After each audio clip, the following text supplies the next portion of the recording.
probably decided to go to college because when I was in high school, my counselor said that I should be a secretary so that I could just sit behind a desk, and that really agitated me. And I was like, no way, I'm gonna show you. People who are educated have careers. People who, aren't educated basically wind up in a job, and that's all they're in for. But I wanted to be a part of something. I wanted to be a part of a profession. I also, frankly, I wanted an education. When I was a senior in high school, I had my mind pretty much made up that I wanted to be a physical education teacher. And coaching kind of allows me to do the same things that being a PE teacher allows me, except now I can give back to disabled youth versus able-bodied kids that I would see in a high school environment. I wanted to be considered one of the best players in the world. And so I knew that I had to be dedicated to do that. I also was knowing that I wanted to graduate from college because I thought that if I wanted to have any type of life for myself, being a black man with a disability, what type of job I was going to get. And so I got serious about, okay, you need to get a college education. At some point you decide either your disability is going to be a horrible thing and it's going to linger forever, or you maximize what you've got. And I think one of the things that really helped me to adjust to it was while I was going through the rehab, a lot of young people my age that was victim of gang violence in Chicago. But when we was in the hospital, we didn't really identify with a gang. We identified with, we all trying to live our life with a disability. And one day I was sitting down in the front lobby, and the coach of the junior basketball team came by, and his name was Bob Trotter. And he came back and he's like, hey, how you doing? I'm like, oh, I'm doing well, how are you doing? He's like, do you want to play basketball? And I was like, will it get me out of hospital for the day? It's really hard to say what was really the nexus of everything. I think even as a kid, I've been really fortunate with my parents, my family. I've always been surrounded by a great family, great friends, which really is more than you can really ask in life in general. If you got that, you kind of got the world. It's really the only things you get to take with you. I always just kind of wanted better for myself. I always wanted more, and when I had my injury again, having that support makes a big difference. I don't know at what point you really make that change. I think it was about my friends. They never treated me like I was disabled. Everything that we did, and it started out in high school, everything that they did, of course I was going to come along. They rode on my chair, hey, that was a great way to get to class late. My friends just never made it to be a problem, and I always just kind of rolled with what they were doing. When people tell you that you can't do something, you have a choice at that point to say, okay, I guess I can't, or no way, I'm going to show you. And I don't know where I necessarily got that. I don't know if it was my friends, my family, the hard work that my mom always had to do. I might get frustrated and mad that someone has said that, but that just starts something in the inside of me to say, I'm going to show you. My brother and I are 4 years apart. He's an attorney as well. And he was the typical big brother. When he had a good day, he beat me up, and when he had a bad day, he beat me up. And when I started feeling sorry for myself because of my disability and started wanting special treatment, he had a very interesting way of dealing with it. He beat me up again. I was raised very normal.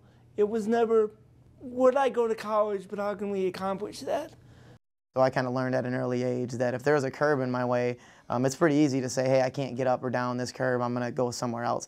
But I think my mom and dad, my brother, my family really showed me that it's up to me to overcome that obstacle. So at a young age, you learn how to push through grass and go up and down curbs and go up and down stairs and kind of overcome those limits, which led to the obstacles that I overcame later in life. A lot of people ask me, when after it happened, if I ever felt sorry for myself or got really depressed. And I can honestly say I never did. And I think one of the things that really shaped my attitude early on was I knew several individuals that had disability and how I interacted with them. And so I wanted to make sure that once I found out that I wouldn't be able to walk again, that I would, I wouldn't end up being like one of the persons that I knew who was really negative a lot and felt sorry for himself.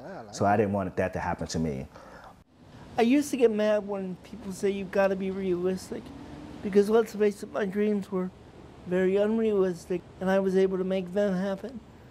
I do think And I really hate this cliche about pulling one up by one's own bootstraps, because that's a lot of malarkey, because you've got to have a support system. But I'm saying if you've got that support system, learn to advocate for yourself.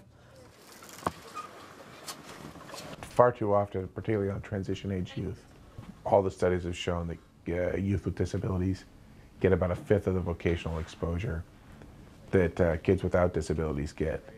And I think trying to break that right away, letting kids know that whatever it is they want to do is possible. Dream big, do what you want to do. Okay, you want to go outside? Okay. You have to live your dream. It's amazing how I think people are just scared that you're going to fail or it's going to be hard. But I don't know where anyone ever came up with life is easy, life is fair. It's hard work, and if you want something and you want the great things that come along with working hard, then that's what you have to do. And you have to keep working hard to get to the end of the road and say, look what I've accomplished. And sometimes, it's all the fighting that you do that I think sometimes I forget to look at what I've accomplished. I've done a great job, and I'm still having a hard time with that, but I know that I have a choice. I could sit at home and do nothing and be bored, and what kind of a life is that? Or I can live, and I choose to live.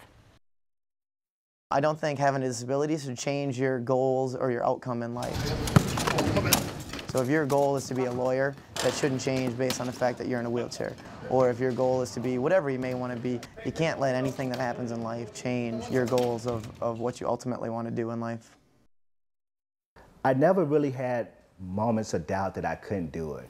I was always really a confident person where if I knew if I set my mind to it, that I would be able to accomplish it, regardless of what it was that I wanted to accomplish. And it was just me figuring out, how do I do it? How do I get there? And the most crucial thing that I want people with disabilities, especially kids, to remember is this is your life. You have to live it. Don't let anybody tell you what you want to do. You're the only one that really knows what you can do. And you may have to pay a price for doing that. It's going to take a lot of blood, sweat, and tears, and nobody's going to do it for you. But once you've got that dream in mind, hold on to it like a bulldog holds onto a bone and never let it go no matter what anybody tells you. And if you really want to be happy in life, having autonomy in your own situation is one of the biggies, and going to work provides that. It gives you the opportunities to come and go as you want, to go where you want to go, to live where you want to live, and how you want to live. So, the present's a gift, so celebrate it. I think about what my life would be like if I would not have gone on to school or to become a teacher. I would not have this house. I would not have a vehicle. I would not have 2 beautiful kids. I would not have a man that loves me. None of that would have happened if I would have sat home and feel sorry for myself or my disability. You can feel bad, you can not like where you're at, but you better do something to change it, or that's what your life is going to become. I have 2 kids. Never would I have guessed that I would have had 2 kids. I guess he does kind of have that look, doesn't he? You have to believe in yourself and keep trying. My name is Jeremy Lottie. Everybody calls me Opie, and I am the Director of Wheelchair Athletics. My name is Melvin. I work with the Dane County District Attorney's Office with the Deferred Prosecution Program. I am the Community Service Coordinator. I'm a labor lawyer with the APA. That means I specialize in answering grievances, responding to EO complaints. My name's Joe Entwistle. I'm a Senior Policy Analyst with the National Consortium with House Systems Development and HDA. I'm Becky Drochinsky. I'm a wife, a mother, teacher, an artist, and a believer.